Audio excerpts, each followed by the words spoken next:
ਸਤਿ ਸ਼੍ਰੀ ਅਕਾਲ ਜੀ। ਤੁਸੀਂ ਦੇਖ ਰਹੇ ਹੋ ਵਿਰਾਸਤ ਟੀਵੀ। ਮੈਂ ਹਾਂ ਗੁਰਸੇਖ ਫਤਿਹ। ਪ੍ਰੋਗਰਾਮ ਦ੍ਰਿਸ਼ਟੀਕੋਣ ਦੇ ਵਿੱਚ ਆਪ ਸਭ ਦਾ ਨਿੱਘਾ ਸਵਾਗਤ। ਹਮੇਸ਼ਾ ਦੀ ਤਰ੍ਹਾਂ ਚਰਚਾ ਦੇ ਲਈ ਮੇਰੇ ਨਾਲ ਨੇ ਜਸਵਿੰਦਰ ਯਾਦ ਜੀ। ਸਭ ਤੋਂ ਪਹਿਲਾਂ ਉਹਨਾਂ ਨੂੰ ਪ੍ਰੋਗਰਾਮ ਦੇ ਵਿੱਚ ਜੀ ਆਇਆਂ ਔਰ ਫਿਰ ਪਾਉਣੇ ਆ ਵਿਸ਼ੇ ਦੇ ਉੱਪਰ ਸਾਂਝ। ਜਸਵਿੰਦਰ ਜੀ ਆਇਆਂ ਜੀ। ਸ਼ੁਕਰੀਆ। ਨਿੱਤ ਰੰਗ ਬਦਲਦੇ ਮੇਰੇ ਜੇਠ ਦੀਆਂ ਦਸਤਾਰਾਂ ਦੇ ਰਾਜ ਬਰਾੜ ਹੁਣਾਂ ਦਾ ਗਾਇਆ ਹੋਇਆ ਇਹ ਗਾਣਾ ਜੀ ਬੜਾ ਢੁਕਵਾਂ ਪੰਜਾਬ ਦੀ ਰਾਜਨੀਤੀ ਉੱਪਰ। ਪੰਜਾਬ ਦੀ ਰਾਜਨੀਤੀ ਉੱਪਰ ਹੀ ਕਿਉਂ ਬਲਕਿ ਪੂਰੇ ਭਾਰਤ ਦੀ ਰਾਜਨੀਤੀ ਉੱਪਰ। ਹੁਣ ਕਹਿੰਦੇ ਕਿ ਕੈਪਟਨ ਸਾਹਿਬ ਜਿਹੜੇ ਨੇ ਆਪਣਾ ਕਾਫੀ ਜਿਹੜਾ ਲੰਮਾ ਚੌੜਾ ਸਫ਼ਰ ਹੈ ਜਿਹੜਾ ਪੈਂਡਾ ਤੈਅ ਕਰਕੇ ਭਾਜਪਾ ਦੇ ਘਰ ਪਹੁੰਚ ਗਏ ਨੇ। ਨਾਲ ਉਹਨਾਂ ਦੇ ਕੁਝ ਉਹਨਾਂ ਦੇ ਸੰਗੀ ਸਾਥੀ ਸੀਗੇ। ਕੁਝ ਕੁ ਨੂੰ ਭਾਜਪਾ ਨੇ ਖਿੜੇ ਮੱਥੇ ਜੀ ਆਇਆਂ ਆਖਿਆ ਤੇ ਕੁਝ ਕੁ ਨੂੰ ਬੂਹਾ ਢੋ ਦਿੱਤਾ। ਜਿਹੜਾ ਇਹ ਜੀ ਆਇਆਂ ਵੀ ਕੀਤਾ ਜੀ ਇਹ ਵੀ ਕਾਫੀ ਠੰਡਾ ਸੀਗਾ। ਇਹਦੇ ਪਿੱਛੇ ਕੀ ਕਾਰਨ ਰਹੇ, ਕੀ ਜਿਹੜੀ ਸੋਚ ਜਾਂ ਬਿਰਤੀ ਰਹੀ, ਇਹਦੇ ਬਾਰੇ ਜਾਣਾਂਗੇ ਜੀ ਜਸਵਿੰਦਰ ਯਾਦ ਜੀ ਤੋਂ। ਆਓ ਫਿਰ ਉਹਨਾਂ ਵੱਲ ਚੱਲਦੇ ਹਾਂ। ਜਸਵਿੰਦਰ ਜੀ, ਜੇਕਰ ਸ਼ੁਰੂਆਤ ਕਰੀਏ ਕੈਪਟਨ ਸਾਹਿਬ ਹੁਣਾਂ ਨੇ ਜਿਹੜਾ ਆਪਣਾ ਇਹ ਪਾਲਾ ਬਦਲਿਆ ਜੀ, ਇਹਦੇ ਪਿੱਛੇ ਕੀ ਇਤਿਹਾਸ ਜੀ, ਕੀ ਕਾਰਨ ਰਹੇ ਔਰ ਇਹ ਪਹਿਲੀ ਵਾਰੀ ਹੋਇਆ ਕੈਪਟਨ ਸਾਹਿਬ ਹੁਣਾਂ ਨਾਲ ਜਾਂ ਫਿਰ ਕਾਫੀ ਚਿਰ ਤੋਂ ਹੁੰਦਾ ਆ ਰਿਹਾ? ਦੇਖੋ, ਕੈਪਟਨ ਅਮਰਿੰਦਰ ਜੀ ਜਿਹੜੇ ਪੰਜਾਬ ਦੇ ਲਗਭਗ 9.5 ਸਾਲ ਮੁੱਖ ਮੰਤਰੀ ਰਹੇ ਜੀ। ਪਹਿਲੇ ਗੇੜੇ ਉਹ 2002 ਤੋਂ ਲੈ ਕੇ 7 ਤੱਕ ਰਹਿੰਦੇ ਨੇ ਤੇ ਦੂਸਰੀ ਜਿਹੜੀ ਸਰਕਾਰ ਪਿੱਛੇ ਜਿਹੀ ਬਦਲ ਕੇ ਹਟੀ ਹੈ ਇਹਦੇ ਵਿੱਚੋਂ ਕਰੀਬ 4.5 ਸਾਲ ਉਹ ਮੁੱਖ ਮੰਤਰੀ ਦੀ ਜਿਹੜਾ ਸੁੱਖ ਹੈ ਕੁਰਸੀ ਹੰਢਾਉਂਦੇ ਨੇ ਜੀ। ਪਹਿਲਾ ਜਿਹੜਾ ਰਾਜ ਉਹਨਾਂ ਨੇ ਕੀਤਾ 2 ਤੋਂ 7 ਤੱਕ ਵਾਲਾ, ਉਹ ਯਾਦ ਕੀਤਾ ਜਾਂਦਾ ਪਾਣੀਆਂ ਦੇ ਰਾਖੇ ਦੇ ਤੌਰ ਤੇ, ਉਹ ਯਾਦ ਕੀਤਾ ਜਾਂਦਾ ਮੈਰਿਟ ਦੇ ਆਧਾਰ ਤੇ ਭਰਤੀ ਦੇ ਤੌਰ ਤੇ, ਉਹ ਯਾਦ ਕੀਤਾ ਜਾਂਦਾ ਇਮਾਨਦਾਰੀ ਦੇ ਤੌਰ ਤੇ। ਕਹਿਣ ਦਾ ਭਾਵ ਕਿ ਪਹਿਲੇ ਰਾਜ ਦੇ ਵਿੱਚ ਜਾਪਦਾ ਸੀ ਕਿ ਪੰਜਾਬ ਨੂੰ ਇੱਕ ਚੰਗਾ ਲੀਡਰ ਹੈ ਜਿਹੜਾ ਉਹ ਮਿਲ ਚੱਲਿਆ ਜੀ।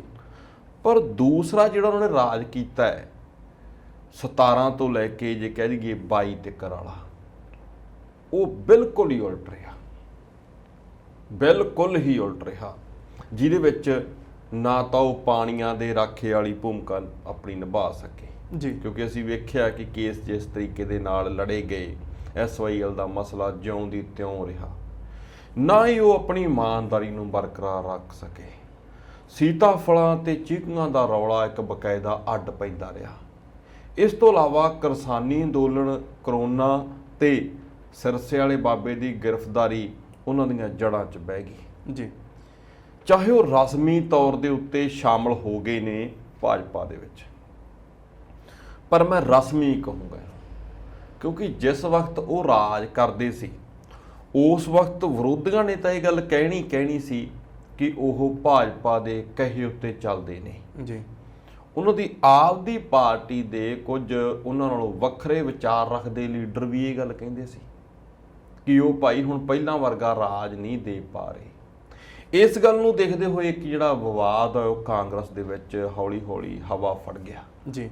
ਤੇ ਉਸ ਵਿਵਾਦ ਦੇ ਵਿੱਚੋਂ ਚਰਨਜੀਤ ਸਿੰਘ ਚੰਨੀ ਦੀ ਨਿਯੁਕਤੀ ਹੁੰਦੀ ਹੈ। ਹਾਲਾਂਕਿ ਉਹ ਨਿਯੁਕਤੀ ਵੀ ਵਿਵਾਦਾਂ ਵਿੱਚ ਰਹੀ। ਜਾਖੜ ਸਾਹਿਬ ਉਹਦੇ ਉੱਤੇ ਗੁੱਸੇ ਹੋਏ। ਕਾਂਗਰਸ ਨੇ ਇਸ ਵਿਵਾਦ ਵਿੱਚ ਇੱਕ ਲੀਡਰ ਨਹੀਂ ਗਵਾਇਆ, 2 ਲੀਡਰ ਗਵਾਏ। ਇੱਕ ਉਹਨਾਂ ਨੇ ਆਪਣੀ ਮਰਜ਼ੀ ਨਾਲ ਗਵਾਇਆ, ਕਹਿਣ ਦਾ ਭਾਵ ਕਿ ਕੈਪਟਨ ਅਮਰਿੰਦਰ ਨੂੰ ਉਹਨੇ ਲਾਂਭੇ ਕਰ ਦਿੱਤਾ, ਤੇ ਦੂਸਰਾ ਉੱਥੇ ਜਾਖੜ ਸਾਹਿਬ, ਸੁਨੀਲ ਜਾਖੜ ਜੀ ਜਿਹੜੇ ਉੱਘੇ ਲੀਡਰ ਸੀ, ਜਿਨ੍ਹਾਂ ਮਗਰ ਹਿੰਦੂ ਵੋਟ ਦਾ ਜਿਹੜਾ ਬੈਂਕ ਬਹੁਤ ਵੱਡਾ ਸੀ, ਉਹ ਇਸ ਨਿਰਾਸ਼ਾ ਦੇ ਵਿੱਚੋਂ ਕਾਂਗਰਸ ਨੂੰ ਅਲਵਿਦਾ ਆਖ ਗਏ ਜੀ।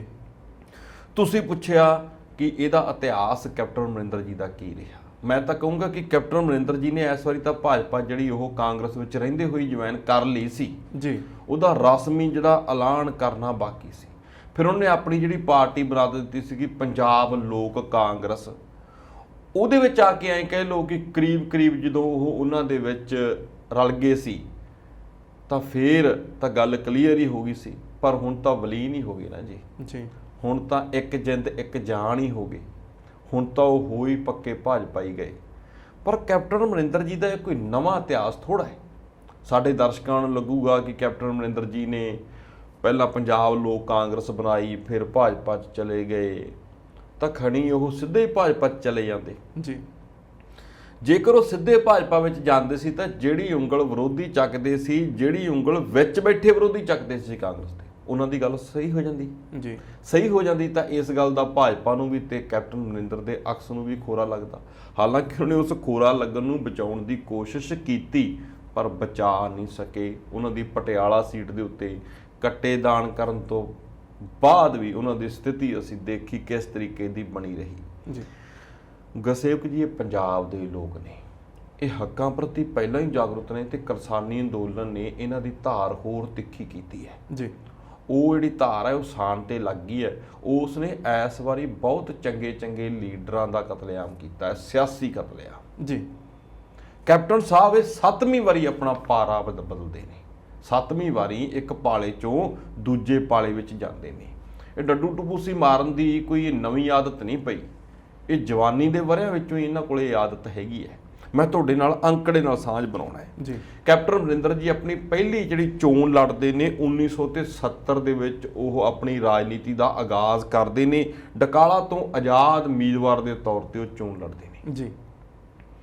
ਹੁਣ ਤੁਸੀਂ ਗਿਣਤੀ ਕਰਦੇ ਜਾਓ ਕਿ ਪਹਿਲੀ ਵਾਰੀ ਉਹ ਆਜ਼ਾਦ ਆਉਂਦੇ ਨੇ, ਫਿਰ ਉਹ ਕਾਂਗਰਸ ਦੇ ਵਿੱਚ ਸ਼ਾਮਲ ਹੋ ਜਾਂਦੇ ਨੇ ਜੀ।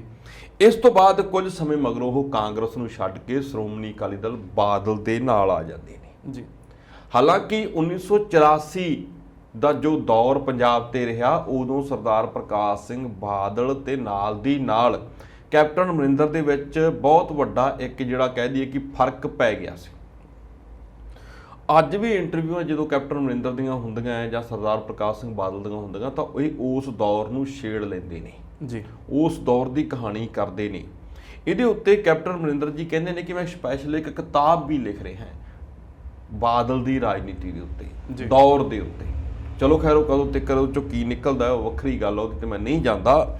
ਪਰ ਇੱਥੇ ਅਕਾਲੀ ਦਲ ਤੋਂ ਬਾਅਦ 1992 ਦੇ ਵਿੱਚ ਜਦੋਂ ਫਿਰ ਪੰਜਾਬ ਦੇ ਵਿੱਚ ਚੋਣਾਂ ਆਉਂਦੀਆਂ ਤਾਂ ਸ਼੍ਰੋਮਣੀ ਅਕਾਲੀ ਦਲ ਬਾਦਲ ਉਹਨਾਂ ਚੋਣਾਂ ਦਾ ਬਾਈਕਾਟ ਕਰਦਾ ਹੈ ਕਿ ਅਸੀਂ ਇਹ ਚੋਣਾਂ ਲੜਨੀਆਂ ਹੀ ਨਹੀਂ ਜੀ।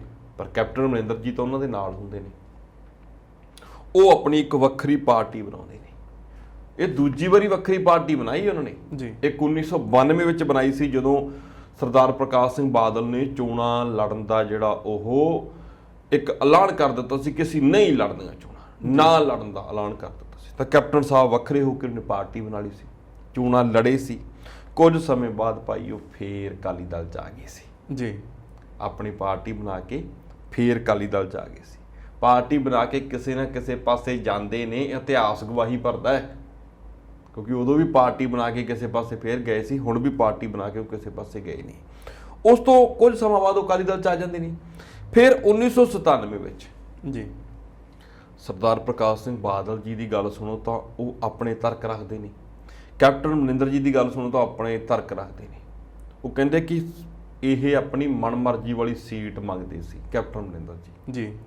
ਅਸੀਂ ਕਹਿੰਦੇ ਉਹ ਸੀਟ ਪਹਿਲਾਂ ਜਿਹੜੀ ਉਹ ਅਲਾਟ ਕਰ ਦਿੱਤੀ ਸੀ ਕਿ ਇਹ ਕੈਂਡੀਡੇਟ ਸਾਡਾ ਉੱਥੇ ਹੋਊਗਾ ਜੀ। ਅਸੀਂ ਕਹਿੰਦੇ ਹੋਰ ਕਾਫੀ ਆਫਰਾਂ ਦਿੱਤੀਆਂ, ਤੁਸੀਂ ਇੱਥੋਂ ਲੜ ਲਓ, ਇੱਥੋਂ ਲੜ ਲਓ, ਇੱਥੋਂ ਲੜ ਲਓ। ਕਹਿੰਦੇ ਨਹੀਂ ਜੀ ਮੈਂ ਤਾਂ ਉੱਥੋਂ ਹੀ ਲੜਨਾ ਹੈ। ਕੈਪਟਨ ਸਾਹਿਬ ਨੂੰ ਪੁੱਛੋ ਤਾਂ ਉਹ ਕਹਿੰਦੇ ਕਿ ਮੈਨੂੰ ਉੱਥੋਂ ਲੜਾਉਂਦੇ ਸੀ ਜਿੱਥੇ ਮੇਰਾ ਅਕਸ ਨਹੀਂ ਸੀ, ਮੈਨੂੰ ਸਿਆਸੀ ਤੌਰ ਤੇ ਬਾਦਲ ਪਰਿਵਾਰ ਖਤਮ ਕਰਨਾ ਚਾਹੁੰਦਾ ਸੀ। ਤਾਂ ਇਹ 97 ਦੇ ਵਿੱਚ ਫੇਰ ਵੱਖਰੇ ਹੋ ਜਾਂਦੇ ਨੇ, ਵੱਖਰੇ ਤੌਰ ਤੇ ਇਹ ਕਾਂਗਰਸ ਦੇ ਵਿੱਚ ਚਲੇ ਜਾਂਦੇ ਨੇ ਜੀ। 97 ਦੇ ਵਿੱਚ। ਫਿਰ ਅਸੀਂ ਗੱਲ ਕਰਗੇ 21 ਦੇ ਵਿੱਚ, 22 ਚ ਚੋਣਾਂ ਹੁੰਦੀਆਂ, 21 ਦੇ ਵਿੱਚ ਕੈਪਟਨ ਸਾਹਿਬ ਜਿਹੜੇ ਨੇ ਉਹ ਕਾਂਗਰਸ ਤੋਂ ਲਾਂਭੇ ਕਰ ਦਿੱਤੇ ਜਾਂਦੇ ਨੇ ਜੀ। ਤੇ ਉਹ ਬਣਾਉਂਦੇ ਨੇ ਆਪਣੀ ਪੰਜਾਬ ਲੋਕ ਕਾਂਗਰਸ। ਹੁਣ ਜਾਪਦਾ ਸੀ ਕਿ ਸ਼ਾਇਦ ਇਹ ਆਪਣੀ ਇਸੇ ਕਾਂਗਰਸ ਨਾਲ ਜੁੜੇ ਰਹਿਣਗੇ। ਥੋੜੇ ਸਮੇਂ ਬਾਅਦ ਹੀ ਉਹ ਜਿਹੜੀ ਕਾਂਗਰਸ ਹੈ, ਪੰਜਾਬ ਲੋਕ ਕਾਂਗਰਸ, ਉਹ ਭਾਜਪਾ ਦੇ ਨਾਲ ਰਲ ਕੇ ਚੋਣ ਲੜਦੀ ਹੈ ਜੀ। ਹਾਲਾਂਕਿ ਜਦੋਂ ਅਸੀਂ ਕਿਸਾਨੀ ਅੰਦੋਲਨ ਦੀ ਗੱਲ ਕਰਦੇ ਹਾਂ ਤਾਂ ਉਸ ਵਕਤ ਵੀ ਇੱਕ ਉਂਗਲ ਜਿਹੜੀ ਕੈਪਟਨ ਸਾਹਿਬ ਦੀ ਉੱਠਣੀ ਸ਼ੁਰੂ ਹੋ ਗਈ ਸੀ ਕਿ ਉਹ ਭਾਜਪਾ ਦੀ ਬੋਲੀ ਬੋਲਣ ਲੱਗ ਪਏ ਸੀ। ਚਾਹੇ ਉਹਨਾਂ ਨੇ ਪੰਜਾਬ ਦੇ ਵਿੱਚ ਧਰਨਿਆਂ ਦੇ ਉੱਤੇ ਕਿਸੇ ਤਰੀਕੇ ਦਾ ਤਸ਼ੱਦਦ ਨਹੀਂ ਕੀਤਾ ਜੀ, ਰੋਕ ਨਹੀਂ ਲਾਈ, ਜ਼ਿਆਦਾ ਪੁਲਿਸ ਨੂੰ ਸਖਤ ਹਦਾਇਤਾਂ ਨਹੀਂ ਦਿੱਤੀਆਂ, ਪਰ ਉਹਨਾਂ ਨੇ ਕਿਸਾਨਾਂ ਦਾ ਕੋਈ ਸਾਥ ਵੀ ਨਾ ਦਿੱਤਾ ਜੀ। ਉਹ ਕਹਿੰਦੇ ਜੇਕਰ ਮਾਰਿਆ ਨਹੀਂ ਤਾਂ ਛੱਡਿਆ ਵੀ ਨਹੀਂ, ਜੇਕਰ ਚੰਗਾ ਨਹੀਂ ਕੀਤਾ ਤਾਂ ਫਿਰ ਬੁਰਾ ਕਰਨ ਦੀ ਕਸਰ ਵੀ ਕੋਈ ਨਹੀਂ ਛੱਡੀ ਜੀ। ਇੱਕ ਸੂਬਾ ਹੋਣ ਦੇ ਨਾਤੇ ਗੌਰਮੈਂਟ ਡਟ ਕੇ ਸਾਥ ਦੇ ਸਕਦੀ ਸੀ। ਹਰਿਆਣੇ ਵਿੱਚ ਤਾਂ ਅਸੀਂ ਕਹਿ ਸਕਦੇ ਹਾਂ ਕਿ ਗੌਰਮੈਂਟ ਹੀ ਜਿਹੜੀ ਸੀਗੀ ਉਹ ਭਾਜਪਾ ਦੀ ਸੀਗੀ, ਤੇ ਪਰ ਉੱਥੇ ਤਾਂ ਵਿਰੋਧ ਰੱਜ ਕੇ ਹੋਇਆ ਗੌਰਮੈਂਟ ਦਾ, ਕਿਉਂਕਿ ਉੱਥੇ ਜਿਹੜੇ ਮਨੋਹਰ ਖੱਟਰ ਜੀ ਆ ਉਹ ਬੋਲੀ ਉਹਨਾਂ ਦੀ ਬੋਲਦੇ ਸੀ। ਅਸੀਂ ਵੇਖਿਆ ਕਿ ਕਿੰਨੇ ਵਾਰੀ ਹੁੰਦਾ ਜਿਹੜਾ ਜਹਾਜ਼ ਹੈ, ਜਿਹੜਾ ਹੁੰਦਾ ਹੈਲੀਕਾਪਟਰ ਆ, ਉਹ ਹੈਲੀਪੈਡ ਦੇ ਉੱਤੇ ਉਤਰ ਨਹੀਂ ਦਿੱਤਾ ਲੋਕਾਂ ਨੇ। ਜੀ। ਪਰ ਇੱਥੇ ਇਹਨਾਂ ਨੇ ਆਪਣੀ ਉਹ ਭੂਮਿਕਾ ਨਹੀਂ ਨਿਭਾਈ। ਵਕਤ ਆਇਆ ਤਾਂ ਉਹਨਾਂ ਨੇ ਜਿਹੜੀ ਆਪਣੀ ਇਹ ਲੋਕ ਕਾਂਗਰਸ ਹੈ ਉਹ ਵਿਲੀਨ ਕਰ ਦਿੱਤੀ, ਇੱਕ ਜਿੰਦ ਇੱਕ ਜਾਨ ਕਰ ਦਿੱਤੀ ਤੇ ਹੁਣ ਉਹ ਭਾਜਪਾ ਦੇ ਵਿੱਚ ਚਲੇ ਗਏ ਨੇ। ਅੱਜ ਤੋਂ ਕੈਪਟਨ ਅਮਰਿੰਦਰ ਜੀ ਕਮਲ ਦੇ ਫੁੱਲ ਵਾਲੇ ਹੋ ਗਏ ਨੇ, ਸੀਤਾ ਫਲ ਵਾਲੇ, ਚੀਕੂ ਵਾਲੇ ਉਹ ਪਹਿਲਾਂ ਸੀ, ਫਲਾਂ ਵਾਲੇ ਉਹ ਪਹਿਲਾਂ ਸੀ, ਫੁੱਲਾਂ ਵਾਲੇ ਉਹ ਹੁਣ ਹੋ ਗਏ ਨੇ ਜੀ। ਜਸਵਿੰਦਰ ਜੀ, ਕੈਪਟਨ ਸਾਹਿਬ ਜਦੋਂ ਇੱਥੇ ਮਲੋਟ ਆਏ ਸੀ ਜੀ ਅਜੈਬ ਸਿੰਘ ਭੱਟੀ ਹੁਣਾਂ ਦੀ ਹਮਾਇਤ ਕਰਨ ਦੇ ਲਈ, ਹੈ ਨਾ, ਉਦੋਂ ਉਹਨਾਂ ਨੇ ਉੱਥੇ ਬੋਲਿਆ ਕਿ ਮੇਰਾ ਇਹ ਆਖਰੀ ਇਲੈਕਸ਼ਨ ਹੈ ਜੀ। ਇਹ ਆਖਰੀ ਇਲੈਕਸ਼ਨ ਇਹਨਾਂ ਦੇ ਹੁੰਦੇ ਕਿਉਂ ਨਹੀਂ ਜੀ? ਫਿਰ ਉਦੋਂ ਤਾਂ ਪੰਜਾਬ ਲੋਕ ਕਾਂਗਰਸ ਵੀ ਨਹੀਂ ਬਣਨੀ ਚਾਹੀਦੀ ਸੀ, ਜੇ ਆਖਰੀ ਸੀ ਤਾਂ ਫਿਰ ਭਾਜਪਾ 'ਚ ਜਾਣ ਦਾ ਵੀ ਹੁਣ ਕੋਈ ਮਤਲਬ ਨਹੀਂ ਬਣਦਾ ਸੀਗਾ ਜੀ। ਇਹ ਆਖਰੀ ਇਲੈਕਸ਼ਨ ਕਹਿਣ ਵਾਲਾ ਕੈਪਟਨ ਅਮਰਿੰਦਰ ਜੀ ਕੋਈ ਪਹਿਲਾ ਲੀਡਰ ਨਹੀਂ ਪੰਜਾਬ ਦਾ ਜੀ। ਸਰਦਾਰ ਪ੍ਰਕਾਸ਼ ਸਿੰਘ ਬਾਦਲ 1997 ਤੋਂ ਆਖਰੀ ਇਲੈਕਸ਼ਨ ਕਹਿ ਕੇ ਲੜਦੇ ਆ ਰਹੇ ਨੇ, ਤੇ ਮੈਂ ਕਹਿੰਦਾ ਕਿ ਰੱਬ ਉਹਨਾਂ ਦੀ ਉਮਰ ਲੰਬੀ ਕਰੇ, ਉਹ ਇੱਕ ਵਾਰੀ ਫੇਰ ਆਖਰੀ ਇਲੈਕਸ਼ਨ ਕਹਿ ਕੇ ਲੜ ਦੇਣ। ਸਾਨੂੰ ਇਸ ਗੱਲ ਦੇ ਉੱਤੇ ਕੋਈ ਇਤਰਾਜ਼ ਨਹੀਂ, ਪਰ ਤੁਸੀਂ ਜਿਹੜੀ ਗੱਲ ਕਹਿ ਰਹੇ ਹੋ ਉਹਦੇ ਉੱਤੇ ਸਾਰੇ ਪੰਜਾਬ ਨੂੰ ਇਤਰਾਜ਼ ਹੈ ਜੀ ਕਿ ਇਸ ਤਰੀਕੇ ਨਾਲ ਭਾਵੁਕ ਕਹਿ ਕੇ ਕਿ ਆਖਰੀ ਇਲੈਕਸ਼ਨ ਕਹਿ ਕੇ। ਹਾਂ, ਕਦੇ ਕਦੇ ਹੋ ਸਕਦਾ ਕਿ ਲੋਕ ਸਮਝਣ ਵਿੱਚ ਗਲਤੀ ਕਰ ਜਾਣ, ਕਈ ਵਾਰੀ ਇਹਨਾਂ ਦਾ ਉਸ ਸੀਟ ਦੇ ਉੱਤੇ ਆਖਰੀ ਇਲੈਕਸ਼ਨ ਹੁੰਦਾ ਹੈ ਜੀ, ਕਈ ਵਾਰੀ ਇਹਨਾਂ ਦਾ ਉਸ ਪਾਰਟੀ ਵਿੱਚ ਆਖਰੀ ਇਲੈਕਸ਼ਨ ਹੁੰਦਾ ਹੈ ਜੀ। ਇਹ ਦੱਸ ਤਾਂ ਜਾਂਦੇ ਹੁੰਦੇ ਨੇ ਕਿ ਸਾਡਾ ਆਖਰੀ ਇਲੈਕਸ਼ਨ ਹੈ, ਕੋਈ ਵੀ ਲੀਡਰ ਹੋਵੇ, ਮੈਂ ਸਾਰੇ ਲੀਡਰਾਂ ਨੂੰ ਕਹਿੰਦਾ, ਪਰ ਦੱਸਣ ਦੇ ਵਿੱਚ ਤਾਂ ਉਹ ਠੀਕ ਹੁੰਦੇ ਨੇ, ਅਸੀਂ ਸਮਝਣ 'ਚ ਗਲਤੀ ਕਰ ਜਾਂਦੇ ਹਾਂ। ਜਾਂ ਤਾਂ ਉਹਨਾਂ ਨੇ ਸੀਟ ਬਦਲਣੀ ਹੁੰਦੀ ਹੈ ਜਾਂ ਉਹਨਾਂ ਨੇ ਪਾਰਟੀ ਬਦਲਣੀ ਹੁੰਦੀ ਹੈ, ਪਰ ਇਸ ਤਰੀਕੇ ਦੇ ਨਾਲ ਨਹੀਂ ਕਰਨਾ ਚਾਹੀਦਾ। ਇਹਦੇ ਉੱਤੇ ਵੀ ਇੱਕ ਵਿਸ਼ੇਸ਼ ਤੌਰ ਦੇ ਉੱਤੇ ਕੋਈ ਨਾ ਕੋਈ ਕਾਨੂੰਨ ਘਾੜਿਆਂ ਨੂੰ ਕਾਨੂੰਨ ਘੜਨਾ ਚਾਹੀਦਾ ਹੈ ਕਿ ਤੁਸੀਂ ਲੋਕਾਂ ਦੇ ਨਾਲ ਜਿਹੜੀ ਗੱਲਬਾਤ ਕਰਨੀ ਹੈ ਉਸ ਦੇ ਵਿੱਚ ਕਿਹੜੀ ਸ਼ਬਦਾਵਲੀ ਵਰਤ ਸਕਦੇ ਹੋ, ਕਿਸ ਹੱਦ ਤੱਕ ਤੁਸੀਂ ਪ੍ਰਚਾਰ ਨੂੰ ਮਸਾਲਾ ਲਾ ਸਕਦੇ ਹੋ, ਕਿਹੜੀਆਂ ਗੱਲਾਂ ਤੁਸੀਂ ਕਰ ਸਕਦੇ ਹੋ। ਬਹੁਤੇ ਲੀਡਰ ਆਖਰੀ ਇਲੈਕਸ਼ਨ ਕਹਿ ਕੇ ਲੜੀ ਜਾਂਦੇ ਨੇ, ਬਹੁਤੇ ਲੀਡਰ ਕਹਿੰਦੇ ਨੇ ਕਿ ਮੇਰੇ ਮਾਂ ਹੈ ਨਹੀਂ ਸੀ, ਇਸ ਇਲਾਕੇ ਤੋਂ ਮੈਨੂੰ ਮਾਂ ਵਰਗਾ ਪਿਆਰ ਮਿਲਿਆ, ਬਹੁਤੇ ਕਹਿੰਦੇ ਕਿ ਮੇਰੇ ਪਿਓ ਹੈ ਨਹੀਂ ਸੀ, ਮੈਨੂੰ ਪਿਓ ਵਰਗਾ ਪਿਆਰ ਮਿਲਿਆ। ਇਸ ਤਰੀਕੇ ਦੇ ਨਾਲ ਕਹਿ ਕੇ ਇਹ ਇੱਕ ਚੋਣ ਜੁਮਲੇ ਹੁੰਦੇ ਨੇ। ਖੈਰ ਹੁਣ ਤਾਂ ਉਹ ਪਾਰਟੀ ਉਸ ਚਲੇ ਗਏ ਨੇ ਜਿਹੜੀ ਜੁਮਲਿਆਂ ਦੀ ਮਾਰ ਹੈ, ਜਿਹੜੇ 15-15 ਲੱਖ ਦਾ ਜੁਮਲਾ ਕਰ ਜਾਂਦੇ ਨੇ, ਜਿਹੜੇ ਹੋਰ ਵੱਡੇ ਵਾਅਦਿਆਂ ਦਾ ਕਿਸਾਨਾਂ ਦੀ ਆਮਦਨ ਦੁੱਗਣੀ ਕਰਨ ਦਾ ਜੁਮਲਾ ਕਰ ਜਾਂਦੇ ਨੇ। ਮੇਰੇ ਖਿਆਲ ਦੇ ਨਾਲ ਕੈਪਟਨ ਸਾਹਿਬ ਆਪਣੇ ਉਸ ਬਿਆਨ ਵਾਂਗੂ ਆਖਰੀ ਇਲੈਕਸ਼ਨ ਵਾਲੇ ਵਾਂਗੂ ਸਹੀ ਕਰ ਚਲੇ ਗਏ ਜੀ। ਜਸਵਿੰਦਰ ਜੀ ਕਹਿੰਦੇ ਕੈਪਟਨ ਸਾਹਿਬ ਨਾਲ ਲੰਮਾ ਚੌੜਾ ਕਾਫਲਾ ਵੀ ਸੀਗਾ ਜਿਹੜਾ ਭਾਜਪਾ ਦੇ ਕੋਲੇ ਗਿਆ, ਤੇ ਮੈਂ ਜਾਣਨਾ ਚਾਹੁੰਦਾ ਹੁਣ ਕਿਹੜੇ ਨੇ ਜਿਹੜੇ ਪਹਿਲਾਂ ਕਾਂਗਰਸ ਦੀਆਂ ਪਾਲਿਸੀਆਂ ਸਹੀ ਠਹਿਰਾਉਣ ਦਾ ਜ਼ੋਰ ਲਾਉਂਦੇ ਹੁੰਦੇ ਸੀ ਤੇ ਹੁਣ ਭਾਜਪਾ ਦੀਆਂ ਪਾਲਿਸੀਆਂ ਸਹੀ ਠਹਿਰਾਉਣ ਦਾ ਜ਼ੋਰ ਲਾਇਆ ਕਰਨਗੇ ਜੀ? ਦੇਖੋ, ਜਦੋਂ ਅਸੀਂ ਗੱਲ ਕਰਦੇ ਹਾਂ ਨਾ ਨਰਿੰਦਰ ਮੋਦੀ ਜੀ ਦੀ, ਜੀ, ਤਾਂ ਉਹਨਾਂ ਨੇ ਨਾ ਇੱਕ ਜਿਹੜੀ ਰੈਲੀ ਆ ਉਹ ਜਲੰਧਰ ਵਾਲੇ ਪਾਸੇ ਵੀ ਕੀਤੀ ਸੀ ਜੀ। ਇੱਕ ਪਹਿਲਾਂ ਫਿਰੋਜ਼ਪੁਰ ਵਾਲੇ ਪਾਸੇ ਕਰਨਾ ਚਾਹੁੰਦੇ ਸੀ, ਸਾਨੂੰ ਪਤਾ ਹੀ ਹੈ, ਜੇਕਰ ਮੈਂ ਗਲਤ ਨਾ ਹੋਵਾਂ ਤਾਂ ਜਨਵਰੀ ਸੀ, 6 ਜਨਵਰੀ, ਜਦੋਂ ਉਹਦਾ ਕਾਫਲਾ ਰੋਕਿਆ ਗਿਆ ਸੀ। ਪਿੱਛੇ ਵੀ ਸ਼ਾਇਦ ਉਹ ਰੈਲੀ ਕਰਕੇ ਗਏ ਆ, ਇੱਕ ਜਿਹੜੀ ਉਹਨਾਂ ਨੇ ਕੈਂਸਰ ਹਸਪਤਾਲ ਦੀ ਘੁੰਡ ਚੁਕਾਈ ਕੀਤੀ ਹੈ, ਉਦਘਾਟਨ ਕੀਤਾ ਹੈ। ਇੱਕ ਰੈਲੀ ਉਹਨਾਂ ਨੇ ਜਲੰਧਰ ਕੀਤੀ ਸੀ ਚੋਣਾਂ ਵੇਲੇ, ਉਦੋਂ ਸਟੇਜ ਦੇ ਉੱਤੇ ਕੈਪਟਨ ਅਮਰਿੰਦਰ ਜੀ ਬੈਠੇ ਸੀ ਕਿਉਂਕਿ ਭਾਈਵਾਲ ਸੀ ਭਾਈ। ਉਸ ਵਕਤ ਨਰਿੰਦਰ ਮੋਦੀ ਜੀ ਕਹਿੰਦੇ ਸੀਗੇ ਕਾਂਗਰਸ ਨੇ 4.5 ਸਾਲਾਂ ਦੇ ਵਿੱਚ ਦੇਸ਼ ਨੂੰ ਲੁੱਟ ਕੇ ਖਾ ਲਿਆ ਜੀ, ਪੰਜਾਬ ਨੂੰ ਲੁੱਟ ਕੇ ਖਾ ਲਿਆ। ਜਦੋਂ ਪੰਜਾਬ ਦੀ ਗੱਲ ਕਰਦੇ ਕੈਪਟਨ ਅਮਰਿੰਦਰ ਜੀ ਹੱਸ ਰਹੇ ਸੀ, ਨਾਲ ਕੁਰਸੀ ਤੇ ਬੈਠੇ ਮੁਸਕਰਾ ਰਹੇ ਸੀ, ਕਿਉਂਕਿ 4-5 ਸਾਲ ਤਾਂ ਫਿਰ ਪੰਜਾਬ ਦੇ ਵਿੱਚ ਕੈਪਟਨ ਅਮਰਿੰਦਰ ਜੀ ਮੁੱਖ ਮੰਤਰੀ ਸੀ ਜੀ। ਤਾਂ ਇਸ ਤਰੀਕੇ ਦੇ ਨਾਲ ਕੁਝ ਹੋਰ ਵੀ, ਜਿਵੇਂ ਤੁਸੀਂ ਕਿਹਾ ਕਿ ਉਸ ਵਕਤ ਭਾਜਪਾ ਨੂੰ ਕਿਸਾਨ ਵਿਰੋਧੀ ਕਹਿੰਦੇ ਹੋਣਗੇ ਜੀ, ਹੁਣ ਉਹ ਜਾ ਕੇ ਕਹਿਣਗੇ ਕਿ ਇਹ ਜਿਹੜੇ ਕਾਨੂੰਨ ਨੇ ਚੰਗੇ ਨੇ, ਇਹ ਰਾਸ਼ਟਰਵਾਦ ਦੀ ਗੱਲ ਨਹੀਂ ਕਰਦੀ, ਇਹ ਲੋਕਾਂ ਦੇ ਪੱਖ ਵਿੱਚ ਖੜਨ ਵਾਲੀ ਸਰਕਾਰ ਹੈ। ਤਾਂ ਇਹ ਗੱਲਾਂ ਆਮ ਨੇ ਇਹਨਾਂ ਲਈ, ਤਾਂ ਉਹਦੇ ਵਿੱਚ ਕਾਫਲਾ ਲੰਬਾ ਗਿਆ ਸੀ ਜੀ। ਸਭ ਤੋਂ ਪਹਿਲਾਂ ਮੈਂ ਗੱਲ ਕਰਾਂ ਉਹ ਕਾਫਲਾ ਜਿਹੜਾ ਸ਼ਾਮਲ ਹੋਣ 'ਚ ਸਫਲ ਹੋਇਆ। ਫਿਰ ਅਸੀਂ ਗੱਲ ਕਰਦੇ ਹਾਂ ਉਹ ਜਿਹੜੇ ਮੁੱਛਾਂ ਨੂੰ ਤਾਂ ਨੂੰ ਕਰਦੇ ਰਹਿ ਗਏ ਜੀ, ਜਾਂ ਕਹਿ ਲਈਏ ਕਿ ਪੱਗਾਂ ਨੂੰ ਚਿਣ ਕੇ ਬੰਨ੍ਹਦੇ ਰਹਿ ਗਏ, ਦਾੜੀਆਂ ਬੰਨ੍ਹਦੇ ਰਹਿ ਗਏ ਹੋਣਗੇ, ਕੁਝ ਕਲੀਨ ਸ਼ੇਵ ਵਾਲੇ ਵੀ ਸੀਗੇ ਜੀ, ਪਰ ਨਹੀਂ ਗੱਲ ਬਣੀ। ਸਭ ਤੋਂ ਪਹਿਲਾਂ ਅਸੀਂ ਜਿਨ੍ਹਾਂ ਦੀ ਗੱਲ ਬਣੀ ਉਹਦੀ ਗੱਲ ਕਰੀਏ। ਜਾਖੜ ਸਾਹਿਬ ਜਿਹੜੇ ਪਹਿਲਾਂ ਹੀ ਗਏ ਸੀ, ਉਹਨੇ ਘੁੱਟ ਕੇ ਜੱਫੀ ਪਾਈ ਜੀ ਕਿ ਤੁਸੀਂ ਆ ਗਏ ਹੋ ਭਾਈ। ਇਸ ਤੋਂ ਅੱਗੇ ਅਜੈਬ ਸਿੰਘ ਭੱਟੀ ਜਿਹੜੇ ਡਿਪਟੀ ਸਪੀਕਰ ਸੀ, ਮਲੋਟ ਤੋਂ ਕਾਂਗਰਸ ਦੇ ਵਿਧਾਇਕ ਸੀ ਜੀ। ਕਿੱਡਾ ਕੁ ਵੱਡਾ ਅਕਸ ਹੈ, ਤੁਸੀਂ ਮਲੋਟ ਜਾ ਕੇ ਪਤਾ ਕਰ ਲਿਓ। ਮੈਂ ਆਪਣੀ ਜ਼ੁਬਾਨ ਦੇ ਵਿੱਚੋਂ ਕਿਸੇ ਨੂੰ ਚੰਗਾ ਮਾੜਾ ਨਹੀਂ ਕਹਿੰਦਾ, ਮੈਂ ਕਹਿੰਦਾ ਮਹਾਨ ਲੀਡਰ ਸੀ ਜੀ, ਵੱਡੇ ਲੀਡਰ ਸੀ। ਅਮਰੀਕ ਸਿੰਘ ਆਲੀਵਾਲ ਇਹ ਨਾਲ ਗਏ ਸੀ, ਇਹਨਾਂ ਨੂੰ ਸ਼ਾਮਲ ਹੋਣ ਦੇ ਵਿੱਚ ਸਫਲਤਾ ਮਿਲੀ ਹੈ। ਕੇਵਲ ਸਿੰਘ, ਪ੍ਰੇਮ ਮਿੱਤਲ, ਹਰਚੰਦ ਕੌਰ, ਹਰਜਿੰਦਰ ਸਿੰਘ ਠੇਕੇਦਾਰ ਤੇ ਕੈਪਟਨ ਦਾ ਪੁੱਤਰ ਰਾਣਿੰਦਰ ਤੇ ਉਹਨਾਂ ਦੀ ਬੇਟੀ ਜਇਆ ਇੰਦਰ ਕੌਰ ਤੇ ਨਿਰਵਾਣ ਸਿੰਘ, ਇਹਨਾਂ ਦਾ ਜਿਹੜਾ ਰਲੇਵਾਂ ਉਹ ਹੋ ਗਿਆ ਜੀ। ਇਸ ਤੋਂ ਬਾਅਦ ਜਿਨ੍ਹਾਂ ਨੂੰ ਕਾਂਗਰਸ ਦੇ ਵਿੱਚੋਂ ਤੋਂ ਚਲੇ ਗਏ ਪਰ ਉਹਨਾਂ ਨੂੰ ਅੱਗੇ ਥਾਂ ਨਹੀਂ ਮਿਲੀ। ਸਭ ਤੋਂ ਪਹਿਲਾਂ ਤਾਂ ਮੈਂ ਦੱਸਾਂ ਕਿ ਥਾਂ ਕਿਉਂ ਨਹੀਂ ਮਿਲੀ ਜੀ, ਫਿਰ ਆਪਾਂ ਗੱਲ ਕਰਾਂਗੇ ਥਾਂ ਕਿਹਨੂੰ ਨਹੀਂ ਮਿਲੀ। ਕੈਪਟਨ ਅਮਰਿੰਦਰ ਦੀ ਅਮਿਤ ਸ਼ਾਹ ਦੇ ਨਾਲ ਇੱਕ ਮੀਟਿੰਗ ਹੁੰਦੀ ਹੈ ਰਲੇਵੇਂ ਤੋਂ ਬਿਲਕੁਲ ਪਹਿਲਾਂ ਜੀ। ਉਹਦੇ ਵਿੱਚ ਅਮਿਤ ਸ਼ਾਹ ਕਹਿੰਦੇ ਨੇ ਕਿ ਜਿਨ੍ਹਾਂ ਦਾ ਅਕਸ ਖਰਾਬ ਹੈ, ਜੀ, ਜਿਨ੍ਹਾਂ ਦਾ ਨਾਂ ਭ੍ਰਿਸ਼ਟਾਚਾਰ ਵਿੱਚ ਬੋਲਦਾ ਹੈ, ਉਹਨਾਂ ਨੂੰ ਅਸੀਂ ਸ਼ਾਮਲ ਨਹੀਂ ਕਰਨਾ। ਜੀ, ਜਿਨ੍ਹਾਂ ਨੂੰ ਤੁਸੀਂ ਅਕਸ ਖਰਾਬ ਕਹਿੰਦੇ ਹੋ ਜੀ, ਜਿਨ੍ਹਾਂ ਦਾ ਨਾਂ ਤੁਸੀਂ ਭ੍ਰਿਸ਼ਟਾਚਾਰ ਚ ਕਹਿੰਦੇ ਹੋ, ਇਹ ਕੈਪਟਨ ਦੀਆਂ ਸੱਜੀਆਂ ਖੱਬੀਆਂ ਬਾਹਾਂ ਸੀਗੀਆਂ ਜੀ ਜੀ, ਤੇ ਕਮਾਊ ਪੁੱਤਰ ਸੀਗੇ ਜੀ ਕੈਪਟਨ ਦੇ। ਬਿਲਕੁਲ ਜੀ, ਇਹ ਸੱਜੀਆਂ ਖੱਬੀਆਂ ਬਾਹਾਂ ਸੀ। ਪਰ ਮੇਰੇ ਖਿਆਲ ਦੇ ਨਾਲ ਜਿਹੜੀ ਇਹ ਪਾਰਟੀ ਹੈ ਨਾ ਜੀ, ਭਾਜਪਾ, ਇਹਨਾਂ ਨੇ ਪੰਜਾਬ ਦੇ ਵਿੱਚ ਹੁਣ ਤੱਕ ਭਾਈਵਾਲ ਦੇ ਤੌਰ ਤੇ ਚੋਣ ਲੜੀ ਹੈ ਜੀ। ਸ਼੍ਰੋਮਣੀ ਅਕਾਲੀ ਦਲ ਤੋਂ ਬਹੁਤ ਐਂ ਕਹਿ ਲਓ ਕਿ 1/3 ਸੀਟਾਂ ਇਹਨਾਂ ਨੂੰ ਮਸਾਂ ਮਿਲਦੀਆਂ ਸੀ। 27 ਤੇ 25 ਤੇ 21 ਤੇ ਵੀ ਲੜਦੇ ਰਹੇ। ਪਰ ਇਹਨਾਂ ਦੀ ਕਿੰਨਾ ਖਾਸੀਅਤ ਰਹੀ, ਇਹ ਬਾਦਲ ਸਰਕਾਰ ਦੇ ਵਿੱਚ ਰਹੇ ਪਰ ਇਹਨਾਂ ਦੇ ਉੱਤੇ ਭ੍ਰਿਸ਼ਟਾਚਾਰ ਦੇ ਧੱਬੇ ਨਹੀਂ ਲੱਗੇ ਜੀ। ਜਦੋਂ ਹੁਣ ਤੱਕ ਭਾਜਪਾ ਦੇ ਉੱਤੇ ਪੰਜਾਬ ਦੇ ਵਿੱਚ ਭ੍ਰਿਸ਼ਟਾਚਾਰ ਦਾ ਧੱਬਾ ਹੈ ਨਹੀਂ, ਤਾਂ ਉਹ ਚਾਹੁੰਦੇ ਨੇ ਕਿ ਹੁਣ ਅਸੀਂ ਇੱਦਾਂ ਦੇ ਲੀਡਰ ਕਿਉਂ ਲਈਏ ਜਿਨ੍ਹਾਂ ਦੇ ਉੱਤੇ ਧੱਬੇ ਨੇ ਜੀ। ਇਹਦੇ ਨਾਲ ਦਿਲ ਉਹਨਾਂ ਲੋਕਾਂ ਦਾ ਟੁੱਟੂਗਾ ਜਿਹੜੇ ਕਹਿੰਦੇ ਸੀ ਵੀ ਕੋਈ ਚੱਕਰ ਨਹੀਂ, ਜੇਕਰ ਕੋਈ 1-2 ਥਾਵਾਂ ਦੇ ਉੱਤੇ ਨਾ ਬੋਲ ਵੀ ਗਿਆ, ਜੀ, ਅਸੀਂ ਨਹੀਂ ਕਹਿੰਦੇ ਕਿ ਉਹ ਸੱਚੇ ਨੇ ਜਾਂ ਝੂਠੇ ਨੇ, ਪਰ ਜੇਕਰ ਨਾ ਬੋਲ ਵੀ ਗਿਆ ਤਾਂ ਆਪਾਂ ਘਰ ਬਦਲ ਲਾਂਗੇ ਜੀ। ਪਰ ਅਗਲਿਆਂ ਨੇ ਹੁਣ ਜੀ ਆਇਆਂ ਤਾਂ ਲਿਖਿਆ ਪਰ ਕੁੰਡਾ ਲਾ ਕੇ ਲਿਖਿਆ ਜੀ, ਵੀ ਤੁਸੀਂ ਐਂਟਰੀ ਹੈ ਜਿਹੜੀ ਉਹ ਅਸੀਂ ਚੰਗੇ ਬੰਦਿਆਂ ਨੂੰ ਕਰਾਵਾਂਗੇ। ਅਕਸਰ ਜਦੋਂ ਸਾਡੇ ਕੋਲੇ ਲਾਈਨ ਨੂੰ ਬਹੁਤ ਕੁਝ ਹੋਵੇ ਨਾ, ਫਿਰ ਅਸੀਂ ਚੁਆਇਸ ਤੇ ਉਤਰੇ ਆਉਣੇ ਆ, ਫਿਰ ਅਸੀਂ ਪਸੰਦ ਤੇ ਉਤਰੇ ਆਉਣੇ ਆ। ਇੱਕ ਉਹ ਵੀ ਦੌਰ ਸੀ, ਤੁਸੀਂ ਯਾਦ ਕਰੋ, ਜਦੋਂ ਇਹ 22 ਵਾਲਾ ਇਲੈਕਸ਼ਨ ਲੜਦੀ ਸੀਗੀ ਭਾਜਪਾ, ਤੇ ਰਾਤੋਂ ਰਾਤ ਬੰਦੇ ਸ਼ਾਮਲ ਕਰਦੀ ਸੀ, ਨਾ ਚੰਗਾ ਵਹਿੰਦੀ ਸੀ ਤੇ ਨਾ ਮਾੜਾ ਵਹਿੰਦੀ ਸੀ ਜੀ। ਹੁਣ ਭਾਜਪਾ ਕੋਲ ਇੱਕ ਮੌਕਾ ਹੈ ਕਿ ਉਹ ਦੇਖ ਰਹੇ ਨੇ ਕਿ ਅਕਸ ਵੇਖਿਆ ਜਾਵੇ, ਇਹ ਚੀਜ਼ਾਂ ਕਿਤੇ ਲਹਿਰ ਨਾ ਬਣ ਜਾਣ, ਇਹ ਚੀਜ਼ਾਂ 24 ਦੇ ਵਿੱਚ ਕਿਤੇ ਵਿਰੋਧੀਆਂ ਦਾ ਪ੍ਰਚਾਰ ਨਾ ਬਣ ਜਾਣ, ਇਹ ਚੀਜ਼ਾਂ ਸਾਨੂੰ 13 ਸੀਟਾਂ ਨਹੀਂ, ਕਿਤੇ ਇਹ ਨਾ ਹੋਵੇ ਕਿ ਦੂਸਰੇ ਸਟੇਟਾਂ ਵਿੱਚ ਵੀ ਇਸ ਨੂੰ ਡਾਟੇ ਦੇ ਤੌਰ ਤੇ ਲੈਕਚਰਾਂ 'ਚ ਵਰਤਿਆ ਜਾਵੇ ਜੀ। ਯੂਪੀ, ਬਿਹਾਰ, ਗੁਜਰਾਤ ਦੇ ਵਿੱਚ ਕੇਜਰੀਵਾਲ ਸਾਹਿਬ, ਨਤੀਸ਼ ਕੁਮਾਰ, ਦੂਸਰੇ ਪਾਸੇ ਜੇਕਰ ਹੋਰ ਜਿਹੜੇ ਮਮਤਾ ਬੈਨਰਜੀ ਦੀ ਮੈਂ ਗੱਲ ਕਰਾਂ, ਉਹ ਇਸ ਨੂੰ ਹਥਿਆਰ ਦੇ ਤੌਰ ਤੇ ਨਾ ਵਰਤਣ ਵੱਡੇ ਲੀਡਰ ਜੀ। ਤਾਂ ਮੇਰੇ ਖਿਆਲ ਦੇ ਨਾਲ ਇਹ ਸਟ੍ਰੈਟਜੀ 24 ਦੀ ਹੈ, ਸਿਰਫ ਤੇ ਸਿਰਫ ਪੰਜਾਬ ਦੀ 27 ਲਈ ਨਹੀਂ ਸੋਚ ਰਹੇ ਹੋ ਜੀ।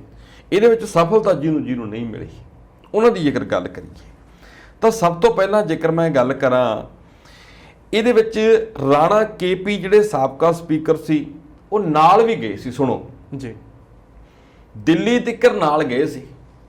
ਮੌਕੇ ਦੀ ਮੀਟਿੰਗ ਤੋਂ ਬਾਅਦ ਉਹਨਾਂ ਨੂੰ ਜਵਾਬ ਦਿੱਤਾ ਗਿਆ, ਉਹ ਸ਼ਾਮਲ ਨਹੀਂ ਹੋ ਸਕੇ। ਇਹ ਜਾਣਕਾਰੀ ਦੀ ਅਸੀਂ ਪੁਸ਼ਟੀ ਨਹੀਂ ਕਰਦੇ, ਪਰ ਸੂਤਰ ਕਹਿੰਦੇ ਨੇ ਕਿ ਉਹ ਨਾਲ ਗਏ ਸੀ ਜੀ।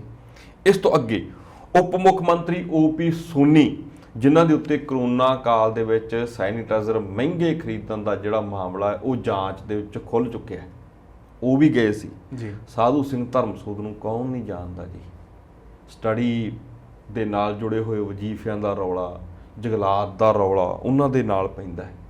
ਇਹ 3-4 ਵੱਡੇ ਬੰਦੇ, ਵੱਡੇ ਮੈਂ ਤਾਂ ਕਹਿੰਦਾ ਕਿ ਕੈਪਟਨ ਸਾਹਿਬ ਦੇ ਬੜੇ ਨੇੜੇ ਸੀ ਜੀ। ਇਹ ਨਾਲ ਗਏ ਸੀ, ਪਰ ਇਹਨਾਂ ਨੂੰ ਥਾਂ ਅਗਲਿਆਂ ਨੇ ਨਹੀਂ ਦਿੱਤੀ। ਇਹ ਨਿਰਾਸ਼ ਮੁੜੇ ਨੇ, ਜਿਹਦੇ ਵਿੱਚ ਕੁਝ ਕੁ ਤਾਂ ਕੈਪਟਨ ਦੇ ਮਹਿਲ 'ਚੋਂ ਹੀ ਮੁੜ ਪਏ ਨੇ, ਤੇ 1-2 ਕਹਿੰਦੇ ਭਾਈ ਨਾਲ ਗਏ ਸੀ ਉਹ ਉੱਥੋਂ ਮੁੜੇ ਜੀ। ਜਸਵਿੰਦਰ ਜੀ, ਇਹ ਜਿਹੜਾ ਦਲ ਬਦਲੂ ਵਾਲਾ ਕੰਮ ਹੈ ਜੀ, ਇਹਦੇ ਤੇ ਕੋਈ ਸਥਾਈ ਰੋਕ, ਕੋਈ ਸਥਾਈ ਕਾਨੂੰਨ ਕੀ ਕਹਿੰਦੇ ਹੋ? ਦਲ ਬਦਲੂ ਵਾਲਾ ਜਿਹੜਾ ਕੰਮ ਹੈ ਨਾ ਜੀ, ਜੀ, ਇਹਦੇ ਉੱਤੇ 1985 ਚ ਰਾਜੀਵ ਗਾਂਧੀ ਦੇ ਸਮੇਂ ਇੱਕ ਕਾਨੂੰਨ ਬਣਿਆ ਸੀ ਦਲ ਬਦਲੂਆਂ ਦੇ ਖਿਲਾਫ, ਪਰ ਸਮਾਂ ਵਹਾ ਗਿਆ ਉਹ ਕਾਨੂੰਨ ਜੀ। ਉਹ ਉਹ ਸਾਰਥਕ ਨਹੀਂ ਰਿਹਾ, ਉਹ ਪ੍ਰਸੰਗਿਕ ਨਹੀਂ ਰਿਹਾ, ਉਹ ਅਰਥਹੀਨ ਨਹੀਂ ਰਿਹਾ। ਤਾਂ ਕਰਕੇ ਮੈਂ ਤਾਂ ਹੁਣ ਕਹੂੰਗਾ ਕਿ ਖੁੱਲੀ ਛੂਟ ਦੇ ਵਿੱਚ ਨਹੀਂ, ਇਸ ਵਕਤ ਕੋਈ ਕਾਨੂੰਨ ਨਹੀਂ। ਜੀ। ਮੈਂ ਇੱਕ ਕਿਤਾਬ ਦੇ ਵਿੱਚ ਪੜ੍ਹ ਰਿਹਾ ਸੀ, ਉਹਦੇ 'ਚ ਲਿਖਿਆ ਸੀ ਕਿ ਭਾਰਤੀ ਸੰਵਿਧਾਨ ਬਾਰੇ ਇੱਕ ਗੱਲ ਕਹੀ ਜਾਂਦੀ ਹੈ ਕਿ ਇਹ ਕਠੋਰ ਤੇ ਲਚਕੀਲਾ ਹੈ। ਜੀ, ਬਿਲਕੁਲ। ਪਰ ਉਸ ਨੇ ਵਿਅੰਗ ਵਿੱਚ ਬੜੀ ਵਧੀਆ ਗੱਲ ਲਿਖੀ ਸੀ ਕਿ ਕਠੋਰ ਇਹ ਆਮ ਲੋਕਾਂ ਲਈ ਹੈ ਜੀ, ਲਚਕੀਲਾ ਇਹ ਅਮੀਰ ਤੇ ਵੱਡੇ ਲੋਕਾਂ ਦੇ ਲਈ। ਜੀ। ਸ਼ਾਇਦ 1985 ਵਾਲਾ ਜਿਹੜਾ ਕਾਨੂੰਨ ਸੀ ਲਚਕੀਲਾ ਹੀ ਇੰਨਾ ਸੀ ਕਿ ਇਸ ਦੀ ਪ੍ਰਸੰਗਤਾ ਜਿਹੜੀ ਉਹ ਖਤਮ ਹੋ ਗਈ।